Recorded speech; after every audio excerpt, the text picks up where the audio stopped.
All right, what's Yo, up, Trey. protagonist? Man, what's going on, man? How you feeling? I'm feeling great, man. Thank you for coming on and letting us at Culture Strictly interview you. Man, it's no problem at all. Thank you for having me on your platform. It really means the world. Hey, of course, bro. Anytime. I heard you just got back from a show, so how was that? Actually, I told you it was a show, but it was more so an open mic, but it was Yeah. amazing. It was a definitely in a big event for all the Mhm. artists that showed up. People came and performed. It was actually my first time being at a showcase with a bunch of lyricists and conscious rappers. Because usually when I go to showcases, I'm always seeing a variety like trap rappers or rock stars or conscious Right. rappers. But this one was just conscious rappers. Yeah. Yeah. That's cool. Anything stuck out in particular at the show? Um, so a few people. I came to let me first start by saying I came to the show to support one of my friends, artist friends. Basically, Yeah. her one of their names is Dialect, Hmm. raw women artist. She's cold, and also Mike DFG. They're both insane. They're both raw as hell when it comes to Right. music. But I feel like their two performances and also this other man that I know named Kari, they killed their performance. Oh That yeah. those stuck out to me. I think their performance was the standouts for me. Well, that's cool, bro. How do you think your performance went? Everything went going good? I think that usually when I perform, I always think I come to rock out. I always come to rock out.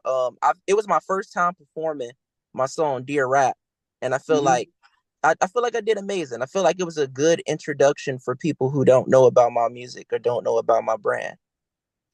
Yeah, well, that's so cool. That's good that you gotta more people gotta recognize your music and see, Yeah. you know. All right, so let's get started with the interview. So how long have you been making music for? I've been making music for 17 years now. 17 years. 17 years.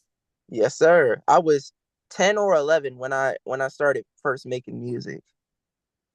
I was How ha- uh, introduced to it at my bad. Go ahead. uh, well, no, continue. I was introduced to music at the age of 3 because I Hmm. had a granddad who was in a band, think something like Earth, Wind, and Fire. And I also had a pops who made beats and he also wrote raps as well. So it was exposed to me at an early age, like 3 years old. But I didn't really want to do it until the age of 10 and 11. How has that road been for you these past 17 years? It has been up, it has been down, but it has been many experiences like concerts of people that I've met that probably have been in the industry or outside of the industry. Just opportunity after opportunity, but it hasn't been easy at all. And I feel like these last few years has definitely been a period of so much growth, like just continually going up. Right.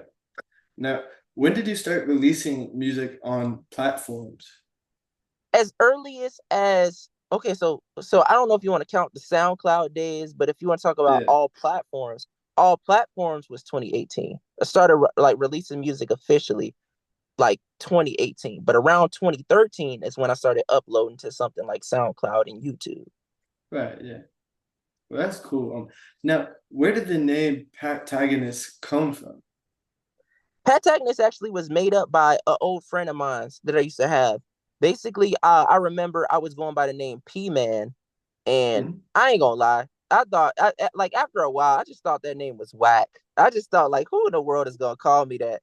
So Yeah, I started coming up with names, and at that time, I used to listen to like Childish Gambino, Odd Future, stuff like that all the time at the time, and I overheard Childish Gambino say in an interview that he put like a name and his name in a Wu Tang name generator, and I started getting all these big names and stuff. I remember one of the names was Quiet Swame.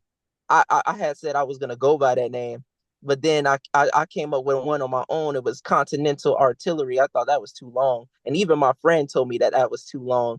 So he was like, yeah.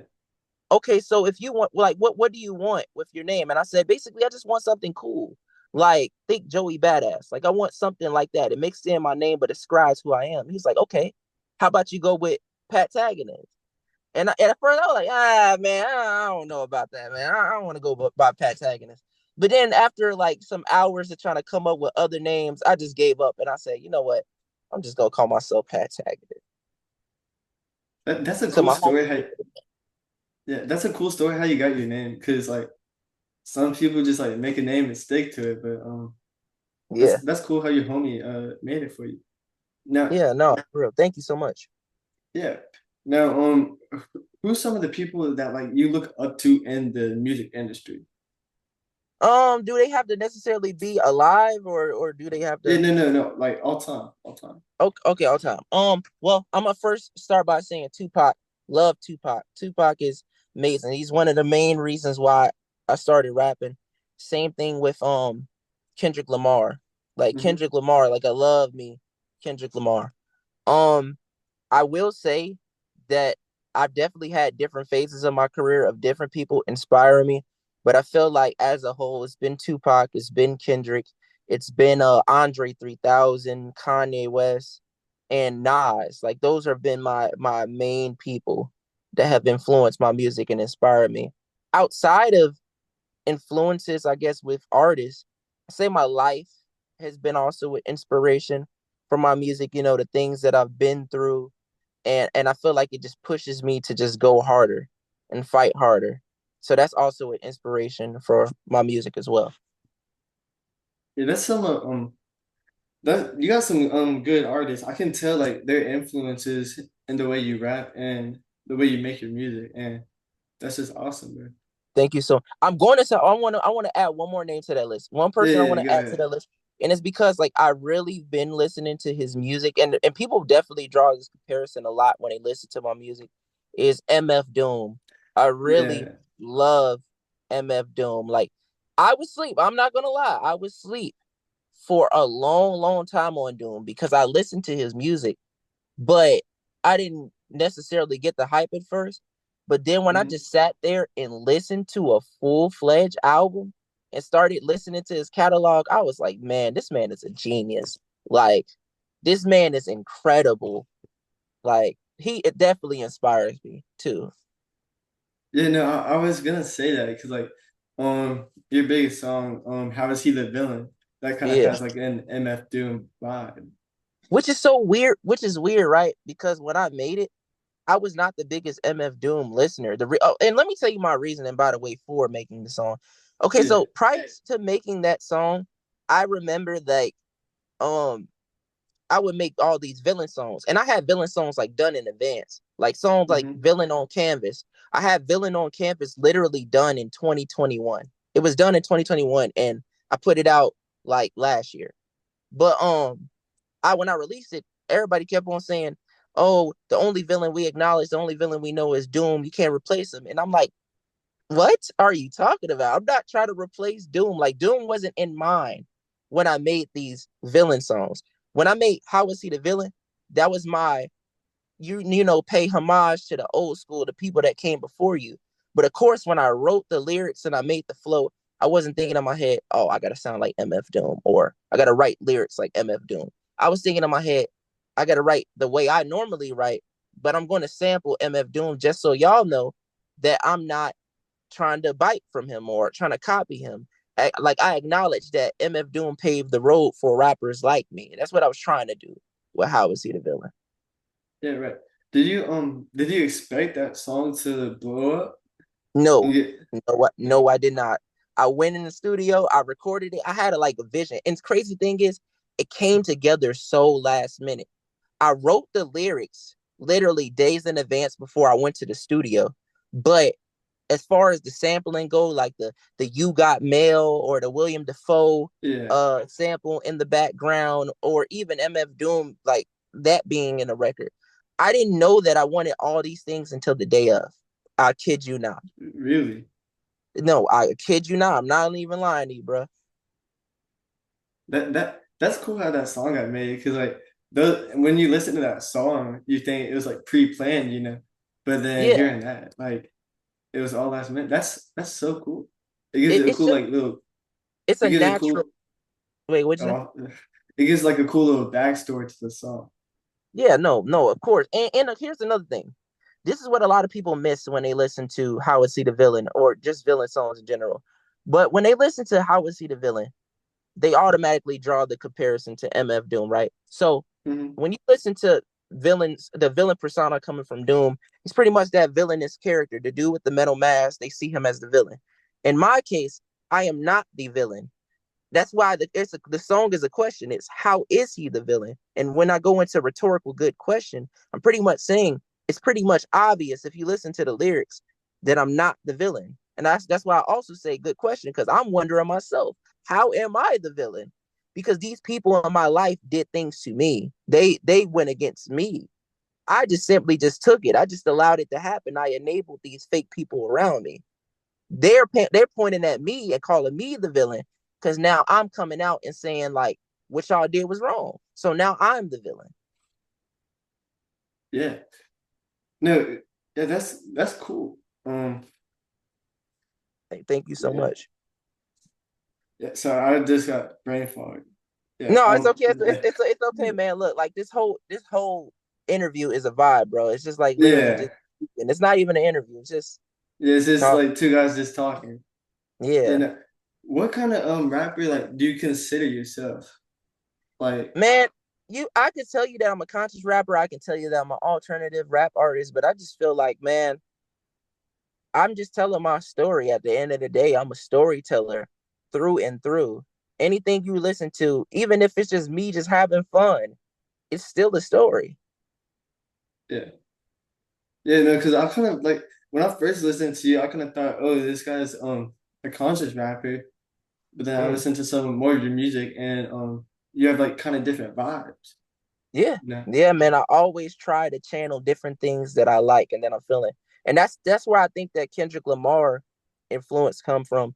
Because when I like listen to stuff like Damn, or when I listen to like a To Pimp a Butterfly, you see the range, you see the variety, how he can go from doing this and now he can go to do this. Or something like what J. Cole would do, how J. Cole can go on 2014 Forest Hill Drive and sound like this, or his mixtapes and sound like this.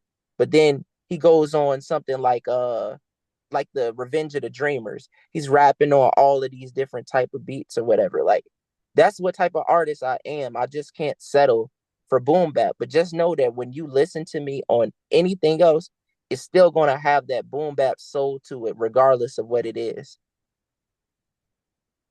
Yeah, no, yeah, like your music is like it has something for like everyone, you know? Yeah, Yeah, that's what I strive to make, man. For real. yeah. Now, with your most recent album in 2021, do you have any future plans on releasing a new album anytime soon? I am. Oh, And the new really? album is called How Is He the Villain? The How Is He the Villain is going to be a full-fledged album telling the full-fledged story, and every song on the album is going to have villain in the title. That's so cool. When do you plan on releasing it? I don't have no official release date for you, but but I want to tell you what I'm cooking right here might be my best project just yet. And see, even what I'm cooking after it, because I got a whole list of Wait, albums that I'm trying to release and I'm trying to get out there. Like I feel like what I got is next level. And it's definitely going to change some stuff up. Just with the right promotion, with the right push, it definitely can do something. man, I'm excited for it. Will you've been releasing a lot of singles recently. Will any of those singles be on the album? Pretty much any villain song that you heard already thus far is gonna make the cut, but it's gonna be stuff on the album to tie them in to make it all into like one story. Yeah, that's cool. Will Villain on the Canvas be on the album? Yes, Villain on Canvas will be on there. Yes, sir. Probably you might get a different mixed version of it because I like the mixed Yeah. version that's out right now. But I want them things to hit. When you listen to that album, I want you to feel like you got a new experience. Like you hearing these old songs that you already heard, but you're hearing it in a new way. Like that's what I want you to feel when you listen to this album. Well, I'm excited for it. That sounds really cool. Do you plan on having like a physical release, like maybe on CD or vinyl? Yes, sir. Yes. Well, I know off the head, I know my idea for right now, but I want to definitely put out like physical vinyl, physical Mm. CDs out there for people. But I also later down the line with the tracks that I may not use, I want to do a bonus track, like bonus things for Oh people, yeah, for the people that really rock with the album. Because I feel like, man, I'm trying to tell you this right here. This is gonna be hard. this is. Well, I'm super excited for it, man, and I'll definitely be streaming it when it comes out. Now, for the people who haven't listened to your music, what Mm. song would you recommend? All right, off the head right now, you gotta listen to Self Critic. No, without a doubt, Self Critic. But Self I'm gonna Critic. tell you what I think right now, and it's not How I See the Villain. Even though I do think that people need to listen to How I See the Villain. That's one of the songs. It's one of the Yeah. songs. But listen to Sweet 23. Matter of fact, listen to any of the sweets, really. But listen to Sweet 23 specifically, and I'm trying to tell you, over with. The reason why I say Sweet 23 is because it's so layered. Like how I created it is so layered. Like number one, it's I think 4 beat switches inside Sweet 23. The first beat being kind of like a jazzy, dark vibe to it. The second beat being like it's over really a Smokey Robinson sample, so it's very soulful, like a soulful beat. And also the third beat being a D&B beat, kind of like Pink Pantherist. Think that. And the last beat kind of just being like an outro, just like a synth just playing, and I'm just rapping over it. No drums, no nothing. Just dramatic with different voice changes and pitches and all that. Like I really think that Sweet 23 can turn anybody into a Patagonist fan. Just listen to it. Yeah, for sure, man. No, what do you think is like your most trying to figure out how to say this like in detail song or like your song you put your most effort into? I say Sweet 23. I'm gonna keep saying Sweet 23. The Sweet reason why I Sweet say 23? yeah, the reason why I say that is because bruh, I literally went several weeks going to the studio for that song. Like several weeks. Seven. It, Oh, wait, it, several. several. And I wrote dialogue for people to come in and talk. I wrote a lot of dialogue for people to come say something. I wrote parts like there's a woman that you hear like singing on the song. I wrote her parts on there, all the singing parts by her. I wrote all the rap parts too, my parts and her parts. Like, bro, I was all over the board. I even got a Wu-Tang Clan reference in the beginning of the song. I don't know if you know the song called "Protect Your Neck" Oh by yeah, of Wu-Tang, course. but the beginning when the dude is talking to the radio host or whatever. I Yeah. got my girlfriend and I got my friend to come in the studio. Well, he didn't come to the studio, but he recorded a voice memo on his phone. And I took his voice memos from that he sent me, and I gave it to my engineer. My engineer mixed it in, and my girl went in the studio and responded to what he was saying in his little voice recording. It was just so, man, like you would have to be there, bro. I'm trying to tell you, like it was an amazing experience recording that song. That sounds like that sounds like just a fun time just making a song like you having full creative over it and Yeah, like just having your girlfriend and your friend on the song too. yeah, yeah. Like man, It that was just sounds like a good time. bro, it was amazing. Like I've never been to the studio that long for a song, but I mean it makes sense. The song like 9 minutes long or something. But like it is hard, man. I'm trying to tell you, like the praise.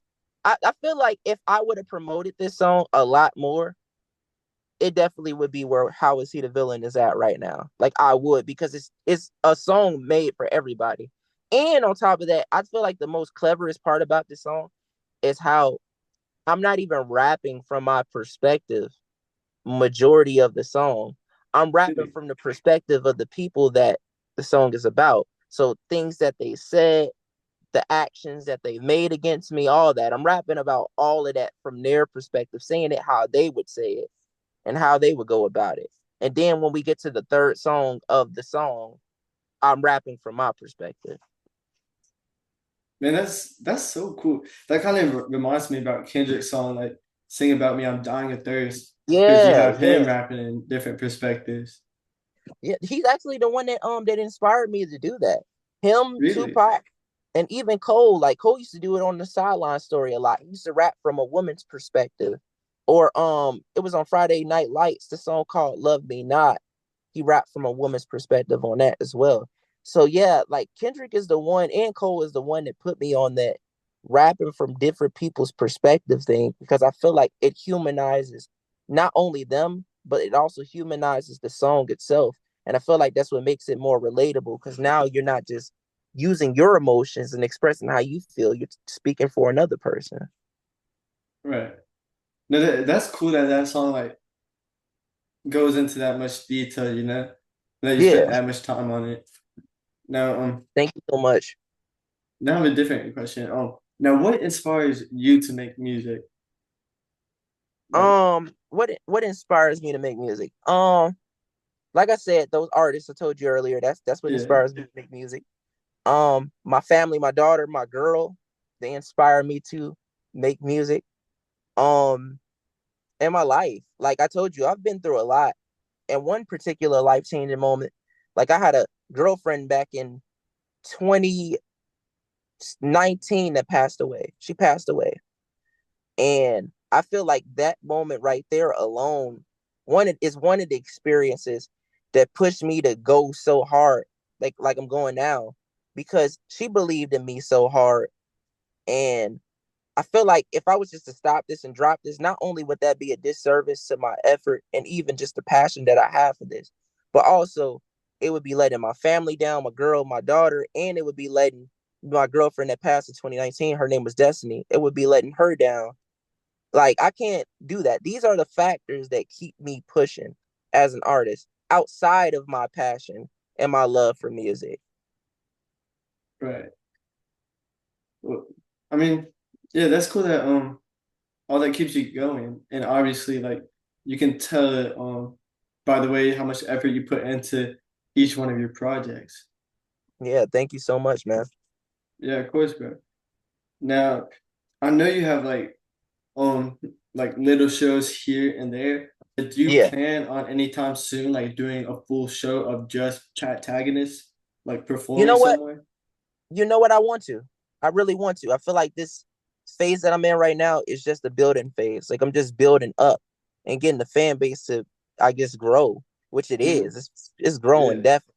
But I do want a full-fledged Patagonist show without a doubt. And I want one of my first shows to be in Chicago, because I'm from the south suburbs of the Chi. I just right. want to get a Chicago venue out here, do something. Next year, I want to kind of go on a mini tour, so kind of travel out and kind of perform in different places. But yes, to answer your question, I want to do a Patagonist show pretty soon. Yeah. Now, other besides your How Is He the Villain album, do you have any like other big things for your career in the near future? Now, as far if we're talking about projects alone, I'm sure you're not just talking about projects, but if we're talking about projects alone, I do got albums that are gonna be connected to the Naker album. So I know you probably heard or listened to Naker. It's more stories to tell in that universe, especially with the girlfriend that passed away that I told you about. I got an album about that story as well that's in the Yeah, making. So I do believe, yeah, more projects are on the way. Performances, I want to do some festivals. That's in my future. Doing festivals, performing in festivals, that's what I want to do. Um I want to officially turn this thing into a brand too. Like I'm trying to go official with Pat yeah. Tagging. I feel like it's time. Do you plan on like making any like merch, like maybe hats or shirts Oh, I'm or sorry, bro. stuff I like ain't that? even bring. Yes, I do plan on bringing out merch. Now, I ain't gonna say what the clothing brand name is, not just yet, because I'm not gonna Yeah, put stuff. But what I will say is, I have a clothing brand that I low key been selling on the low, like out here yeah. around my people and stuff. But I want to make it official. Like I want to go official, open up a store and stuff, and start selling that to people. But that's on the way. Also, albums like CDs and vinyls and all that, that's coming out as well, and clothes as well. Maybe some villain merch. Who knows? But that's what I want to come out pretty soon. Well, I'm excited for you for that. Well, Thank you, bro. Now, do you have well, are you planning on collaborating with other artists soon? Like featuring on Yeah. someone else's song or getting them on yours? You know what? I do plan on working with some artists. One artist that I'm talking to in particular right now, his name is Misk, and his full name is Miscellaneous. Um, he's raw, he's cold, and also he's another artist that gets compared to MF Doom.